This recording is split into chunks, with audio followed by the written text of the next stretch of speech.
Hello అండి, అందరికీ నమస్కారం. అందరూ బాగున్నారా? ఈరోజు మన వీడియోలో అయితే ఇది మహారాష్ట్ర స్పెషల్ సబ్జీ అన్నమాట. దీని పేరు పర్వల్. ఈ కూర ద్వారానైతే చాలానే బెనిఫిట్స్ ఉన్నాయండి. దీంట్లో vitamin A and vitamin C పుష్కలంగా ఉంటాయి. మరియు ఫైబర్ కూడా ఎక్కువగా ఉంటుంది. ఫైబర్ ఎక్కువగా ఉండడం వల్ల కాన్‌స్టిపేషన్‌ని ప్రివెంట్ చేస్తుంది. ఈ పర్వల్ని కొనేటప్పుడు మెత్తబడినవి కాకుండా గట్టిగా ఉన్నవి చూసి తీసుకోవాలి. దీన్ని నీట్‌గా క్లీన్ చేసుకొని ఈ విధంగా పైన పొట్టు తీసేసుకోవాలి. మొత్తం పొట్టు కాకుండా నేను అక్కడక్కడ ఇలా ఉంచాను కదా, అలా తీసుకోవాలి. మనము ఇలా నిలువుగా కట్ చేసుకోవాలి. చూడండి, ఈ విధంగా కట్ చేసి చూపిస్తున్నాను. నార్మల్గా అయితే ఇలా కట్ చేసుకోవాలి, మనం గుత్తి వంకాయకి వేసుకుంటాం కదా అలా. కానీ ఫుల్గా సపరేట్ చేసేస్తే నీట్గా ఫ్రై అవుతుంది అన్నట్లు నేను మొత్తం కట్ చేశాను అలా. చూడండి, లోపల మొత్తం ఎల్లో కలర్ అయిపోయింది. ఇలాంటివి మాత్రం తీసుకోవద్దు. ఇలాంటివి టేస్ట్ బాగుండే అన్నమాట. లోపల వైట్ కలర్ ఉంటుంది, అలా అయితే టేస్ట్ బాగుంటుంది. ఇది మహారాష్ట్ర స్పెషల్ కూర, బాగుంటుంది అని మా హస్బెండ్ తీసుకొచ్చారన్నమాట. ఫస్ట్ అయితే ఇదేంట్రా బాబు, ఈ కూర ఏంటి, ఎలా ఉంటుందో టేస్ట్ అనుకున్నాను. కానీ ఒకసారి టేస్ట్ చేశాక సూపర్ అంటే సూపర్గా ఉందండి కూర టేస్ట్ మాత్రం. ఈ కట్ చేసుకున్న ముక్కలన్నీ మనం ఫస్ట్ ఆయిల్లో ఫ్రై చేసుకోవాలన్నమాట. ఆయిల్ వేసుకోండి. ఆయిల్ వేసుకున్న తర్వాత ఆ ముక్కలన్నీ వేసి దీంట్లో మంచిగా ఫ్రై చేయాలన్నమాట. చూడండి, నేను వేస్తున్నాను. ముక్కలన్నీ వేసేసి మొత్తం బాగా ఫ్రై చేయాలి. దీనికి కనీసం ఒక 10 to 15 మినిట్స్ అయితే టైం పడుతుందండి. ఇది బాగా ఫ్రై అయితేనే టేస్ట్ బాగుంటుంది. లో టు మీడియం ఫ్లేమ్లో వీటిని ఫ్రై చేయండి.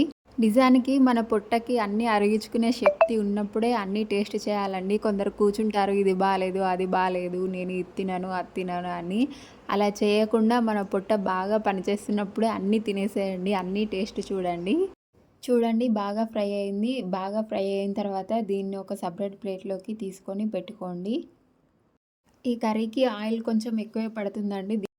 దీంట్లోనే ఇంకొంచెం ఆయిల్ వేసుకున్నాను. ఆయిల్ వేసుకున్న తర్వాత వేడైన తర్వాత దీంట్లోనే జీలకర్ర, ఆవాలు వేసుకోవాలి. నేనైతే మిరియాలు కూడా వేసుకున్నాను. మిరియాలు మీకు నచ్చకపోతే స్కిప్ చేయొచ్చు, అది మీ ఇష్టం అండి.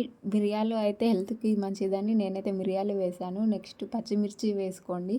కొంచెం ఫ్రై అయిన తర్వాత సన్నగా కట్ చేసి పెట్టుకున్న ఉల్లిపాయ కూడా వేసుకోవాలి. దీంట్లో కొంచెం ఉల్లిపాయ ఎక్కువే పడుతుందండి. క్వాంటిటీ కొంచెం ఎక్కువ తీసుకోండి. ఉల్లిపాయ టేస్ట్ ఇందులో చాలా బాగా ఉంటుంది.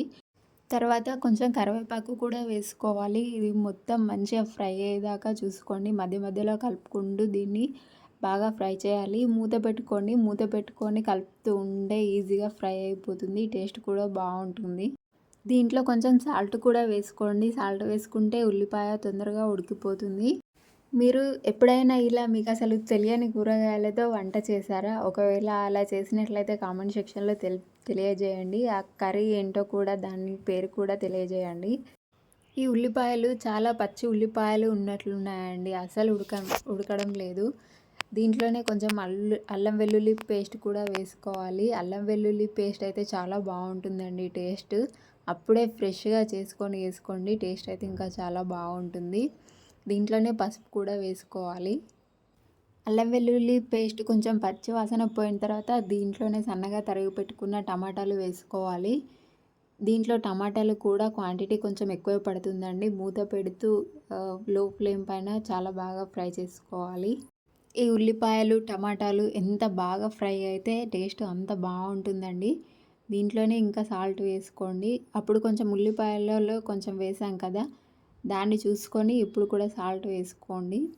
మనం దీంట్లో టమాటాలకి బదులుగా టమాటా ప్యూరీ వేసుకోవచ్చండి. కానీ నాకు ఆ ప్యూరీ కంటే ఈ టమాటాలు ఇలా కట్ చేసి వేసుకుంటేనే టేస్ట్ బాగా అనిపించింది.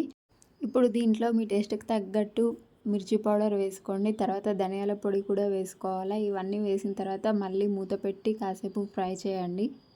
ఈ ఉల్లిపాయ, టమాటాలు బాగా ఫ్రై అయిన తర్వాత మనం ఆల్రెడీ ఫ్రై చేసి పెట్టుకున్న పర్వాలు ఉంది కదా అండి, అది దీంట్లో వేసేసుకోండి.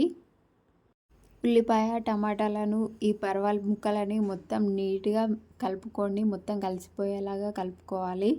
మనము ఆల్రెడీ ఈ పర్వాల ముక్కలు ఫ్రై చేసుకున్నాం కాబట్టి దీనికి ఎక్కువ టైం ఏం పట్టదండి. 2-3 మినిట్స్ ఫ్రై చేసుకొని ఆఫ్ చేయండి. మన కర్రీ రెడీ.